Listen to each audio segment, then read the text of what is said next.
Prime Minister, it's great to see you, great to talk to you. Thank you very much for your time. My pleasure.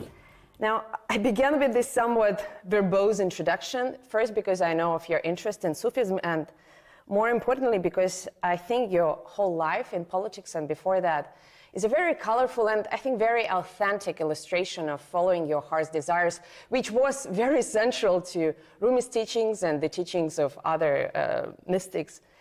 You're going to turn 70 this year. What keeps you powered? Well, let me say one thing. When a human is born, within him, he's trying to look for God. And this is a constant journey towards God. A lot of people, unfortunately, never ask the two questions. They never ask themselves, what is the purpose of existence? And what happens to me after I die? But whenever they ask these questions, it takes them towards God. The only way you can have the answer to this question, the purpose of existence, what happens to us when we die, is in religion. And all religions answer that question. Science doesn't.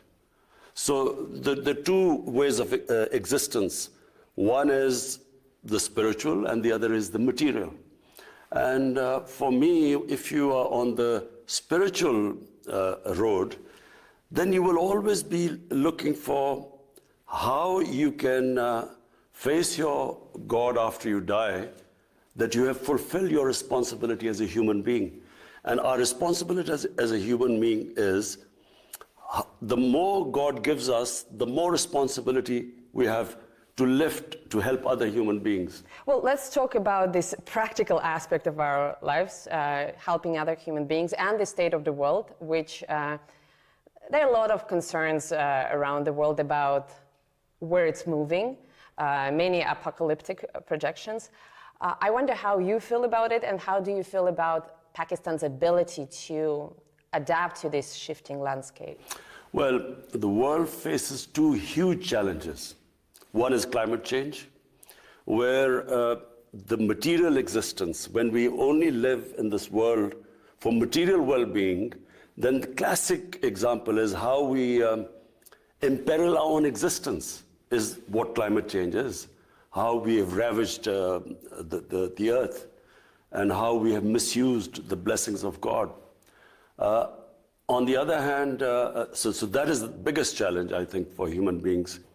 The second biggest challenge is the plunder of the developing world by the ruling elites of the developing world, where every year huge amounts of money, according to the factile channel of the Secretary General of the UN, $1.5 trillion move from illegally.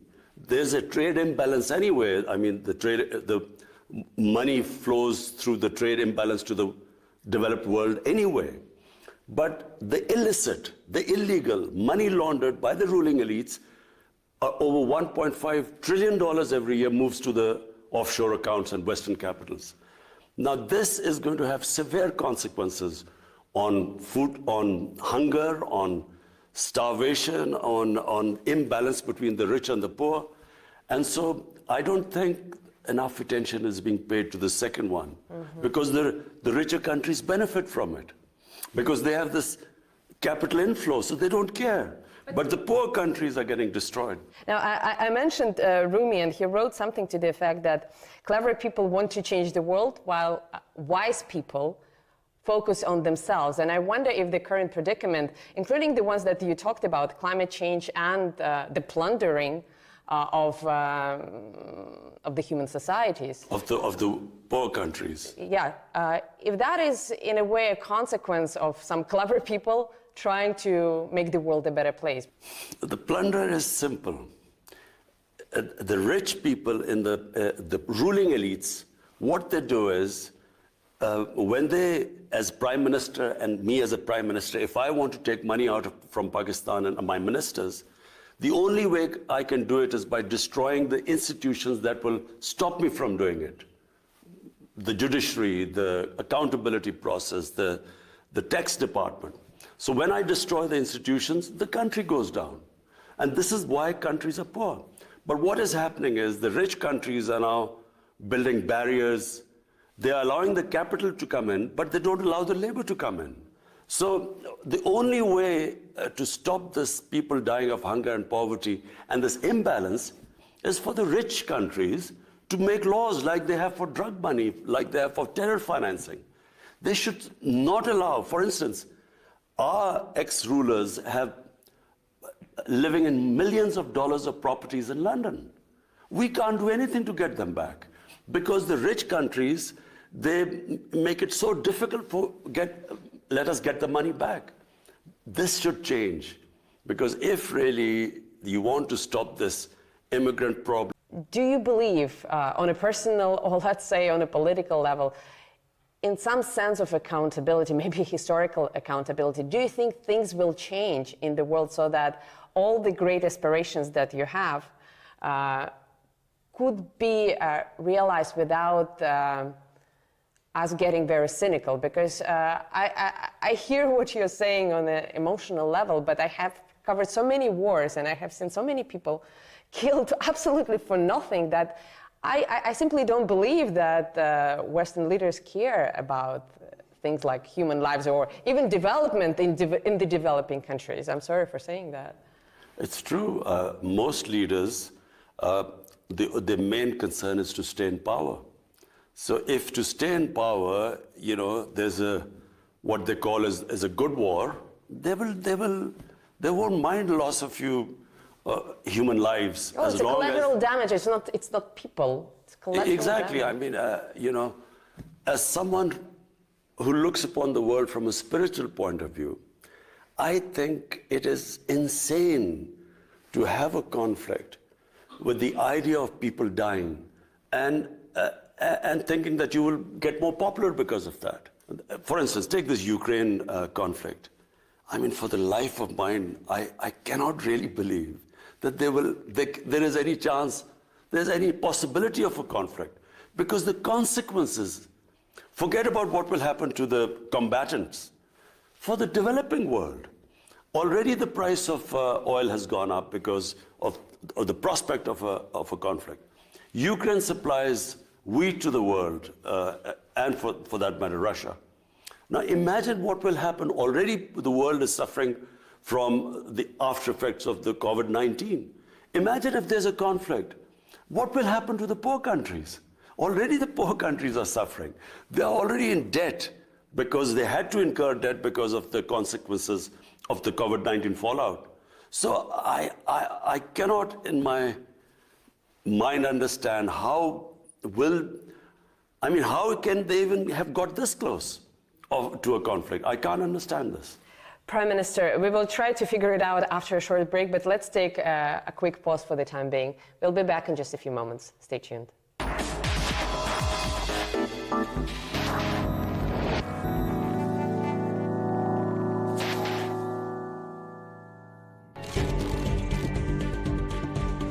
Welcome back to Worlds Apart with Prime Minister of Pakistan, Imran Khan.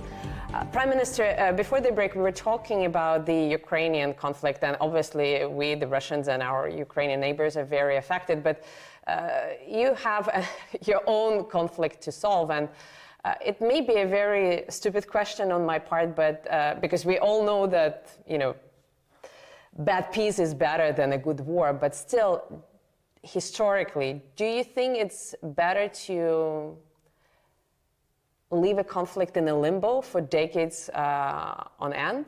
Or do you think issues should be solved when they're hot? You see, if humans want, they can solve any conflict.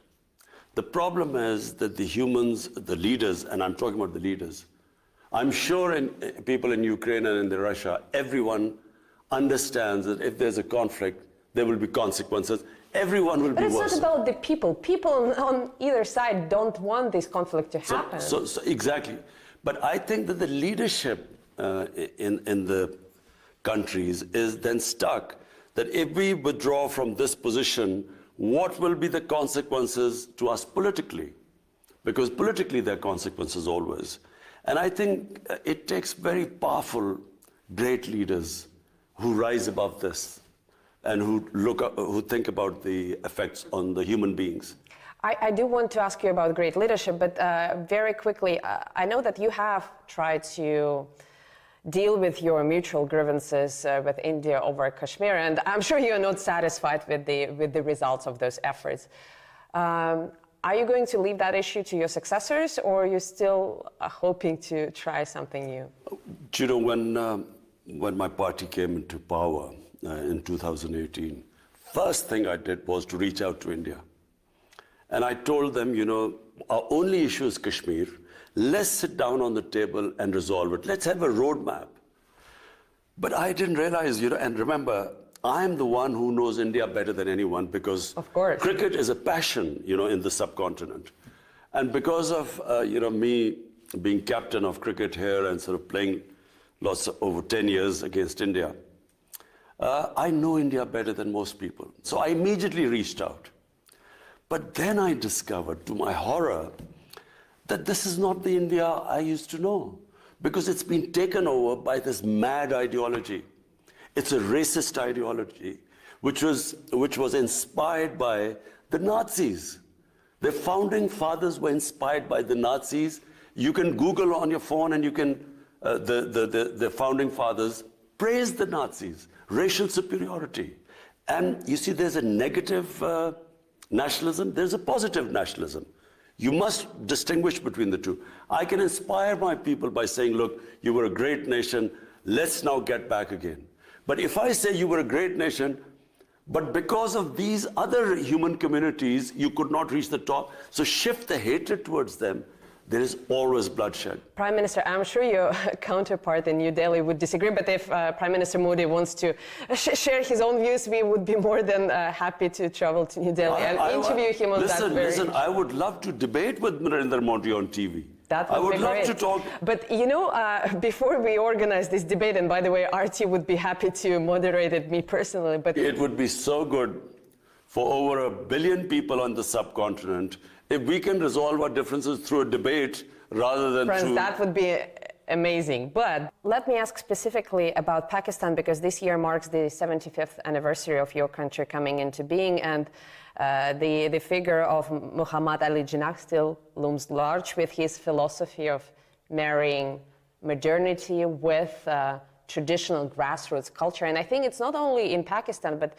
I see this philosophy coming to prominence all around the world, even in Russia. I think Vladimir Putin subscribes to a similar brand of enlightened conservatism. When you see progressive things around the world, you benefit from them, but you stay true to your sort of your inner core, your collective soul. Mm-hmm. Why do you think it's becoming so popular around the world? Why is it so appealing?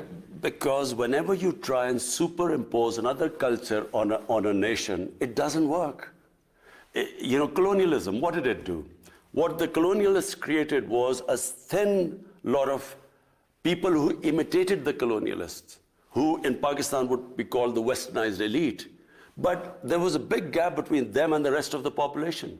So nations evolve organically. They borrow from all over the world, but they are rooted in their own culture and history.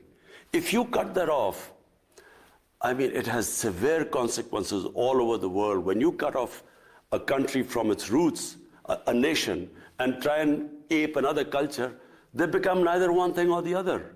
In Urdu, we say neither titar or a bater, neither quail or a partridge. What has happened after colonialism is that you have a tiny set of elite which pretends that they're Western, and the gap between them and the rest becomes wider and wider. It's what happened in Iran. The Iranian Revolution was that the elite of the Shah of Iran became cut off from the mass of the population. So there was a huge reaction against it.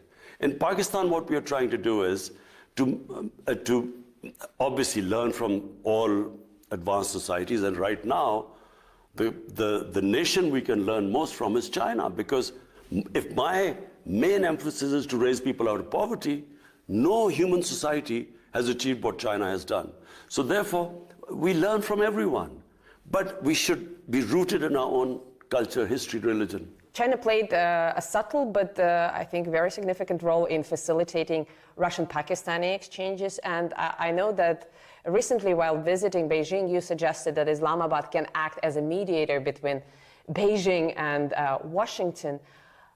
What makes you believe, I'm sorry for being blunt, but what makes you believe that mediation is even possible? Because as far as I understand the American psyche, they are not after understanding, they are not after negotiating on the level playing field, they are after preserving dominance. Would China agree to that? But look, the America I know is very diverse. Any country, for instance, what is happening in India is not what Indians are like. This is not the India of Nehru and Gandhi. This is the India of Narendra Modi. A tiny, highly organized elite has taken over India, just like the Nazis took over Germany. So, you know, at a given point, there is this extreme nationalism which has been released in the US, and they want this dominance. But surely there are sensible voices in the US saying that conflict is where you are heading. Conflict, Cold War is not the way. There is another way where it could be win and win for everyone. And I certainly believe that the cooperation between China and the United States, and even for that matter Russia, will benefit mankind much more than a conflict. I wish I had more time. I have many more questions, but let me ask the final one. And it's a bit cheesy, but I ask it sincerely because you've reached the pinnacle of your sporting career by giving your country its first and only victory in the Cricket World Cup. How do you hope to be remembered? What do you want to give to your people as the Prime Minister? That's a simple answer. I would love to emulate China in terms of bringing people out of poverty.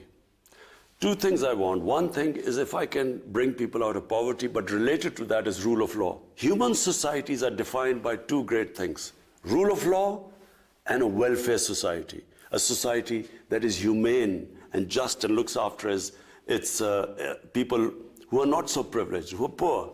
And so that's how I want to be remembered. If I can bring rule of law in Pakistan and raise our people out of poverty on the lines what China has done, I would be able to meet my maker with confidence. Well, Prime Minister, it's been a great pleasure talking to you. I hope your team receives as much hospitality as we've benefited from here. Best of luck in Moscow and best of luck for your endeavors. I'm looking forward to